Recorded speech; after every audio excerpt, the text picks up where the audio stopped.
집값 상승 전망 지표는 역대 최고치를 육박하고 있다고 합니다. 그러면 인구가 줄어들면서 마탱이가 가는 데는 어디냐면은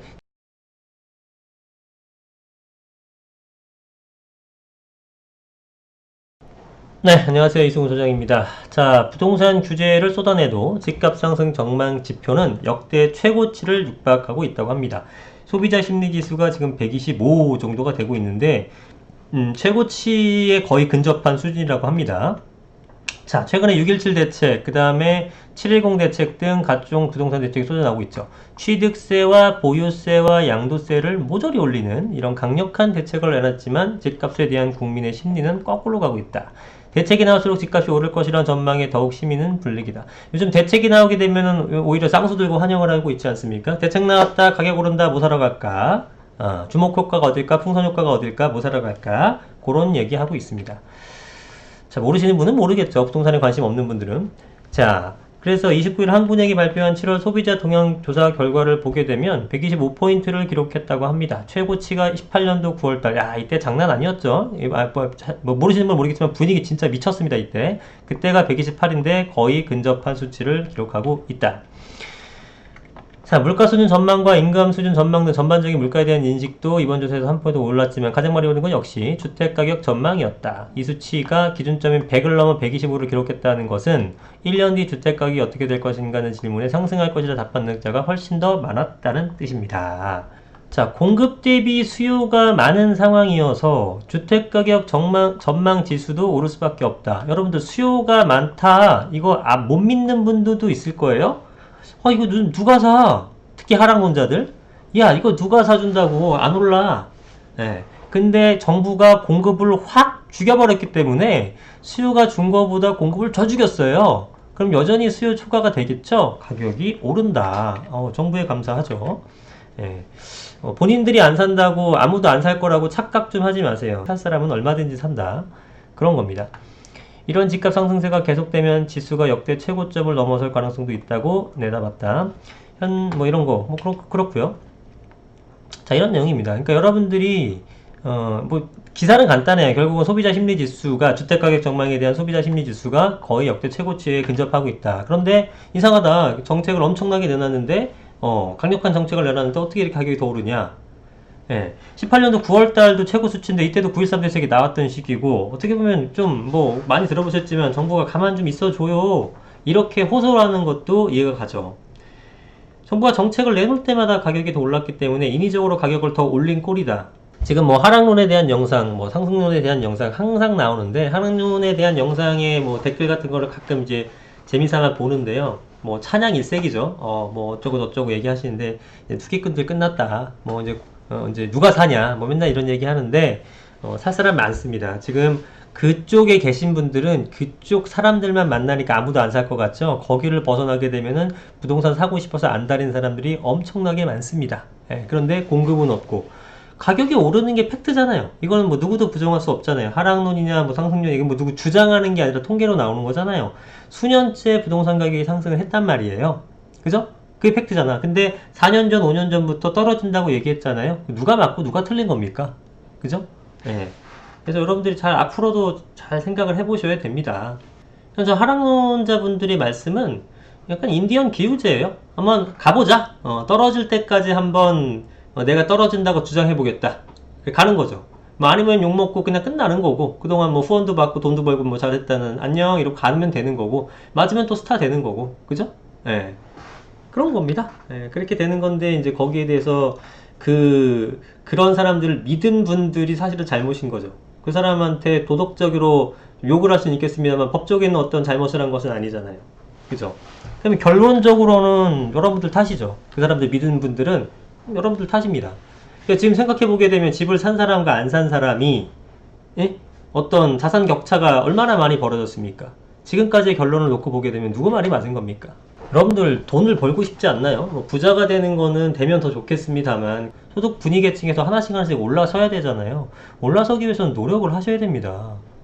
맨날 떨어질 걸 기대하고 있는 사람들은 계속 그냥 그렇게 사는 거고, 하나라도 노력을 해갖고 투자를 하신 분들은 지금 성공적인 어떤 단계를 밟아 가고 있는 거예요. 그 주변에 보면 다 나오지 않습니까? 근데 지금 하락을 믿으시는 분들은 지금 여러 번의 기회를 놓쳐가지고 거의 오기로 그냥 버티시는 것 같아요. 그 오기를 믿으시는 것 같아요. 오기로. 왜냐면 난 몇 번 놓쳤기 때문에 지금이라도 들어가려니 좀 불안하고 좀 답답하고 그렇게 해서 영끌이라도 해갖고 들어가신 분들 있잖아요. 최근에라도. 그런 사람들은 잘하신 겁니다. 앞으로도 보시면 압니다. 근데 지금도 못 들어가고 계속 하락론에 대해서 찬양하시는 분들은 계속 그렇게 살 수밖에 없어요. 되게 안타깝죠. 여러분 파도가 이렇게 몰아칠 때는요. 파도가 이렇게 오고 있잖아요. 그럼 그 파도를 타셔야 돼요. 근데 하락을 주장하시는 분은 그 파도를 그냥 헤쳐버리려고 하는 것 같아. 그게 헤쳐집니까? 오는 파도를 시류를 타고 거기에 맞춰갖고 움직이셔야지 파도를 이겨내려고 하시면 안 돼요. 될 게 아닙니다. 그런 게. 그 하락 주장하시는 분들이 이제 수요가 많이 줄었기 때문에 가격이 하락할 것이라고 생각을 해요. 응? 근데 특히 그 본인들 주변에는 다 집 사는 사람들이 아니잖아요. 거기 커뮤니티에 뭐 앞으로 집값 떨어질 거란 얘기들만 하시는데 누가 집을 살려고 하는 사람이 있겠습니까? 그러니까 굉장히 많은 수치의 국민들이 집을 안 산다고 생각을 하시는 게 가장 큰 문제예요. 그죠? 예. 그게 아니라는 겁니다.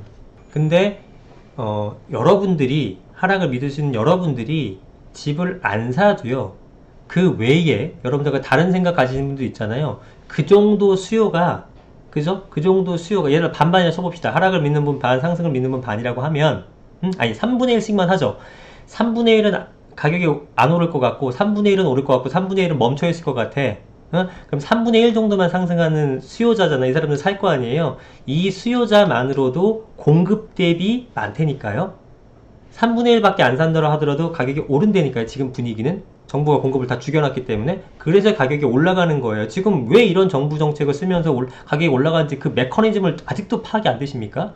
올라가는 거예요. 그렇기 때문에 공급 대비 수요만 많으면 올라가는 거예요. 공급이 100인데 수요가 1000일 필요가 없어요. 자, 지금 우리나라 수치로 따져보죠. 우리나라가 5200만 명이잖아요. 그러니까 5200이라는 숫자를 수요로 쳐보죠. 그러면 공급은 지금 뭐 몇백이나 됩니까? 안 돼요. 근데 5200 중에 3분의 한 1700 정도만 구입을 한다고 쳐보죠. 한 300 정도 공급이 있어. 수요가 5000이 아니더라도 4000, 3000이 아니더라도 1700만 갖고도 이 공급 대비 수요가 훨씬 많기 때문에 가격이 올라가는 구조라니까요.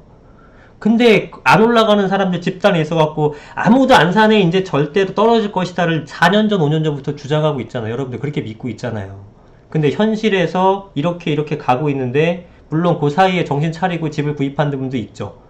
30대가 특히 이제 그런 걸 많이 바뀌었죠. 30대 영끌 영끌을 하든 뭘 하든 올랐잖아 또. 그죠? 지금이라도 하시면 돼요. 점점점, 왜냐하면 지금 작년에, 재작년에, 3년 전에 산 사람보다 여러분들이 억울할 수는 있어요. 지금 사는 게. 그러나 내년, 내후년, 3년 뒤에 사는 사람보단 잘하신 거란 말이에요. 그걸 모르면은, 죄송하지만 여러분들은 계속 그 상태로 사셔야 됩니다. 예. 하락을 믿어서, 결론은 뭐냐면은, 돈을 잃어버리지 않겠죠. 아무것도 안 하니까. 돈도 못 법니다. 투자를 하신 사람들은 돈을 잃어버리거나 상승하거나 둘 중 하나가 되겠죠. 지금까지는 어땠습니까? 계속 상승해왔죠. 지금까지라는 것은 한 50년 정도의 과거를 얘기하는 겁니다. 70년대 이후에 우리나라 부동산이 본격화된 수부터 IMF랑 금융위기 빼놓고는 계속 올랐단 말이에요. 그죠? IMF라든가 세계금융위기도 떨어져서 계속 떨어집니까? 반등하죠. 결론은 뭐예요? 장기 우상향이다. 왜 그게 지금부터 바뀔 거라 생각하십니까? 인구론 얘기하시는데 인구론에 대한 헛소리는 제가 예전 영상에서 많이 찍었기 때문에 또 언급하지 않을게요.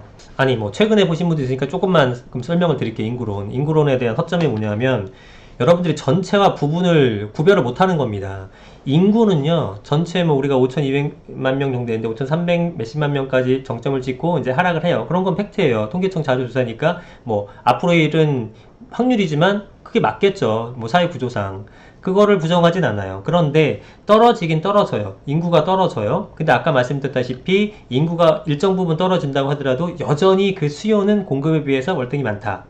그게 어디냐? 지역별로 틀리다는 거예요. 서울 같은 것들이라든가 경기의 핵심 지역 같은 것들은 당연히 공급 대비한 수요가 원차 많죠. 그러면 인구가 줄어들면서 마탱이가 가는 데는 어디냐면은 지방의 읍면 지역 같은 곳이 소멸이 될 수 있습니다. 그런 데는 맛이 가요. 그러면은 거기가 도시가 마을이 없어져 버리죠. 그럼 거기 마을 사는 사람들이 어디로 가요? 그 마을에 살 수 있겠습니까? 인프라 시설이 하나도 없어지는데 딴 데로 옮겨가죠. 어디로 가요?